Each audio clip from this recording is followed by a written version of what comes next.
مقبوضہ غرب اردن میں تشدد، ہلاکتیں، غم، بے بسی۔ 2022 حالیہ عرصے میں فلسطینی علاقوں خاص طور پر غرب اردن کے لیے نہایت ہی خون ریز رہا ہے۔ اب تک ویسٹ بینک میں 150 فلسطینی اسرائیلی فورسز کے ہاتھوں ہلاک ہوئے ہیں۔ اسرائیل فلسطینیوں پر بظاہر ضرورت سے زیادہ طاقت کا استعمال کیوں کر رہا ہے؟ اور اسرائیل میں سخت گیر حکومت کے اقتدار میں آنے کے بعد کیا حالات مزید خراب ہوں گے؟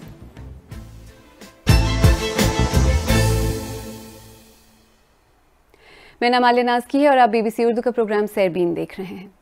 ہمارے آپ کی ٹی وی سکرینز اور سوشل میڈیا پیجز سے دور ایک بظاہر نہ ختم ہونے والی جنگ اب بھی جاری ہے۔ پچھلے ہفتے اسرائیلی افواج کے ہاتھوں صرف ایک دن میں 4 نوجوان فلسطینی مختلف گاؤں لیکن ملتے جلتے حالات میں ہلاک ہوئے۔ ان میں سے ایک رائد النسان تھے۔ اسرائیلی فورسز ایک فلسطینی گھر گرانے کے لیے ان کے گاؤں میں داخل ہوئے۔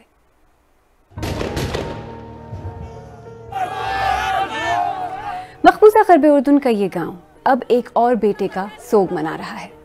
رائد النسان منگل کو اسرائیلی فوجیوں کی گولی سے ہلاک ہوئے۔ اس دن وہاں فوجیوں کے ساتھ جھڑپوں میں 4 فلسطینی زخمی اور 1 ہلاک ہوا۔ رائد کے خاندان کا کہنا ہے کہ ان کا گاؤں فوجیوں اور آس پاس کے آبادکاروں کے سامنے خود کو بے بس محسوس کرتا ہے۔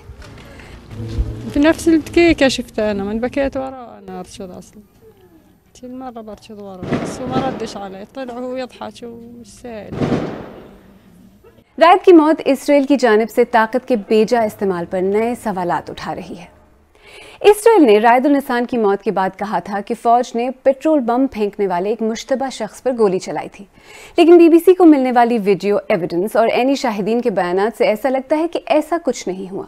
یہ ویڈیو رائد النسان کے ایک رشتہ دار نے بنائی تھی۔ اسرائیلی فوجی چھاپوں میں سے ایک کا یہ منظر۔ رائد اور بعض دیگر نوجوان اسرائیلی فوج کی جیپوں پر پتھر پھینک رہے ہیں۔ بھورے رنگ کے جمپر میں رائد ہیں۔ جواب میں اسرائیلی فوجی گولی چلاتے ہیں۔ دوسری گولی رائد کو لگتی ہے۔ وہ شدید زخمی حالت میں بھاگتے ہوئے نظر آ رہے ہیں۔ پیرامیڈکس ان کی مدد کے لیے آ رہے ہیں۔ اورنج جیکٹ میں پیرامیڈکس سب سے پہلے انہی کے پاس پہنچے تھے۔ انہوں نے بی بی سی کو وہ جگہ دکھائی جہاں رائد کو گولی لگی تھی۔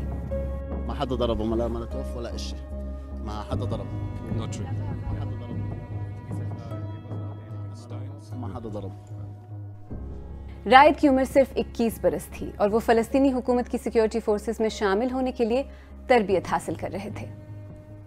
جس ہفتے رائد النسان پر گولی چلائی گئی وہ ہفتہ غرب اردن کے لیے کافی خون ریز تھا۔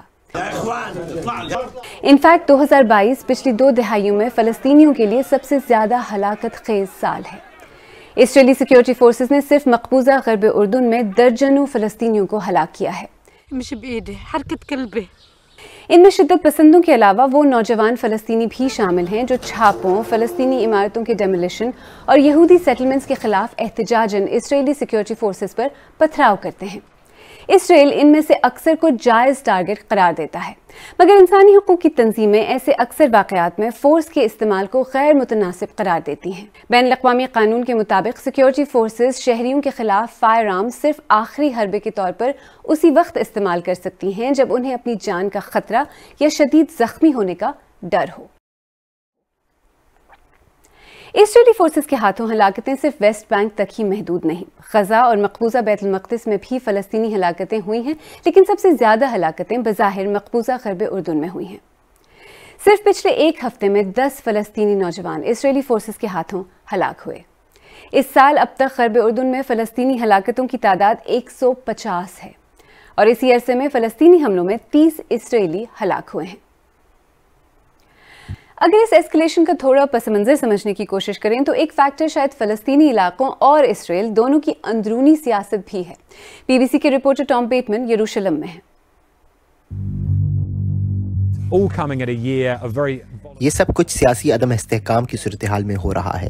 فلسطینی اتھارٹی مقبوضہ غرب اردن میں کئی شہروں کا کنٹرول کھو رہی ہے، جو کہ نوجوان جنگجوؤں کے ہاتھوں میں جا رہا ہے۔ یہ جنگجو گھر گھر تلاشی اور گرفتاریوں کے دوران اسرائیلی فورسز پر حملے کرتے ہیں۔ دوسری طرف اسرائیل میں تاریخ کی سب سے زیادہ قوم پرست حکومت قائم ہونے جا رہی ہے، جس میں دائیں بازو کے کچھ ایسے عناصر موجود ہیں جو سخت سیکیورٹی آپریشنز کا مطالبہ کر رہے ہیں۔ اس سال ویسے ہی ماضی کے مقابلے میں ریکارڈ ہلاکتیں ہوئی ہیں اور خدشہ ہے کہ تشدد میں مزید اضافہ ہوگا۔ اور یہ ایسکلیشن آلریڈی کافی پریشان کن ہے۔ مشرق وسطیٰ کے لیے اقوام متحدہ کے خصوصی انوائے ٹور وینسلن نے کہا ہے کہ دہائیوں سے جاری تشدد، غیر قانونی آباد کاری میں اضافہ، مذاکرات کا عمل جو بند پڑا ہے اور قبضہ جو گہرا ہوتا جا رہا ہے، اس سب کی وجہ سے تنازع ایک بار پھر خطرناک حدوں کو چھو رہا ہے۔ تو ایسے میں کیا جا سکتا ہے؟ کیا انٹرنیشنل کمیونٹی کسی طرح سے مذاکرات یا ثالثی کے ذریعے حالات کو بہتر بنانے میں مدد کر سکتی ہے؟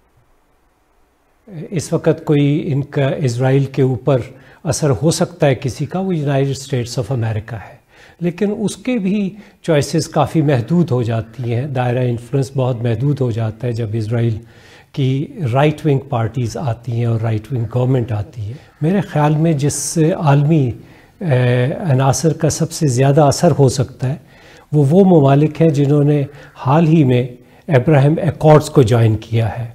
اس میں یونائٹڈ عرب ایمریٹس، بحرین اور موروکو اور سوڈان شامل ہیں۔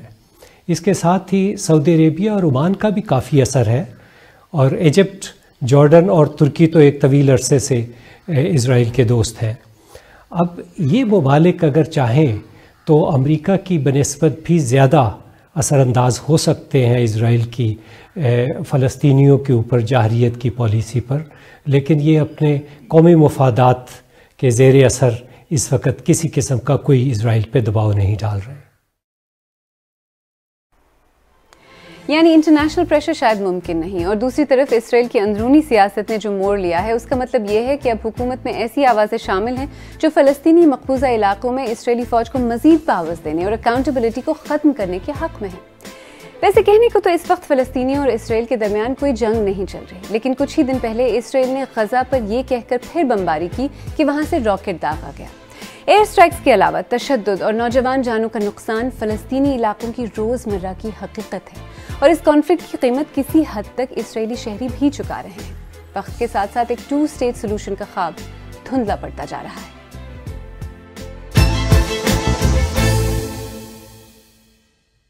اگر آپ کو ہمارا پروگرام پسند آیا تو ہمارے یوٹیوب چینل کو سبسکرائب کریں، بیل آئیکن پر کلک کریں اور پروگرام کا لنک اپنے دوستوں کے ساتھ شیئر کریں، اور آپ سیربین کی پرانی قسطیں دیکھنا چاہیں تو یہاں کلک کر کے بھی دیکھ سکتے ہیں۔